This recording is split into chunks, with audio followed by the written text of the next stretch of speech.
अस्सलाम वालेकुम दोस्तों, कैसे हो? मुझे उम्मीद है कि आप सभी सही होंगे। आज जो हम बात करने वाले हैं बहुत ज़्यादा इंपॉर्टेंट जानकारी है और ये जानकारी उन लोगों के लिए है जो लोग सऊदी अरब, बहरीन, कुवैत, कतर कहीं पे भी जा चुके हैं या फिर जाने वाले हैं। अगर बाई चांस वहाँ पे जाने के बाद में कॉन्ट्रैक्ट आपका ख़त्म हो जाए, यानी कि आप 2 साल के लिए गए, वहाँ पे ख़त्म हो गया और आपका कफिल, आपकी कंपनी कोई भी आपको वहाँ पे भेजना नहीं चाह रहा, तो आप कैसे आ सकते हैं, क्या क्या प्रॉब्लम पड़ेगी और क्या क्या करना आपको पड़ेगा, पूरी जानकारी मिलेगी। चैनल को पहली बार देख रहे हैं सब्सक्राइब कर लें और साथ ही साथ बेल आइकन जरूर प्रेस कर दें। आने वाले वक्त में ऐसे ही इन्फॉर्मेशन आपको मिलती रहे और आप टाइम टू टाइम हमेशा हमारे साथ में अपडेट रहें।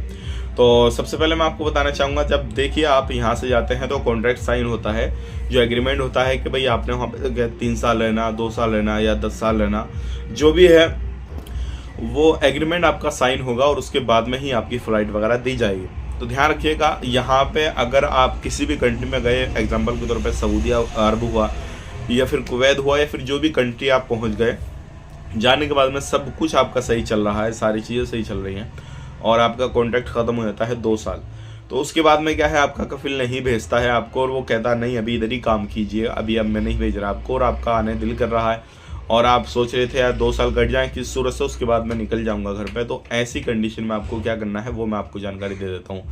अगर आपके 2 साल कॉन्ट्रैक्ट कंप्लीट हो चुका है, उसके बावजूद आपका कफिल आपको अपने पास ही रखता है और आप का मन कर रहा है कि मैं जाऊँ, वो मना करे जा रहा है, भाई अभी नहीं जाना कहीं पे भी, कोई भी परेशानी नहीं, वो सारी चीज़ें को मना कर चुका है, तो आपने आने का एक तरीका रहता है जिसको फॉलो करना रहेगा।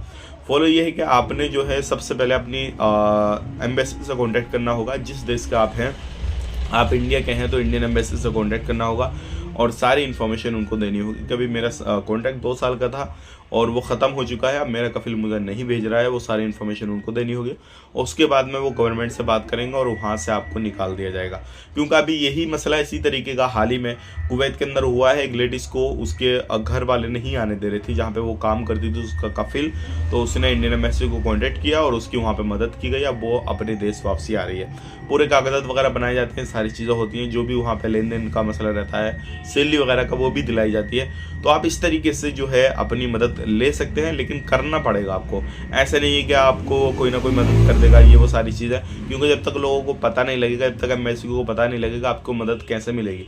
तो बताना तो आपको पड़ेगा ही, भाई मैं परेशान हूँ, ये है प्रॉब्लम है, वो सारी चीज़ें आप बताएंगे, उसके बाद में आपकी मदद की जाएगी और आराम से जो है आप अपने देश वापसी कर सकेंगे। लेकिन बेहतर यही है जितना हो सके अपने कफिल से समझौता करें, क्योंकि आने वाले वक्त में जब वापसी होती है तो बहुत सारे कफिल अच्छे होते हैं जो क्या वहाँ पे हर तरीके से सहूलियत आपको देते हैं।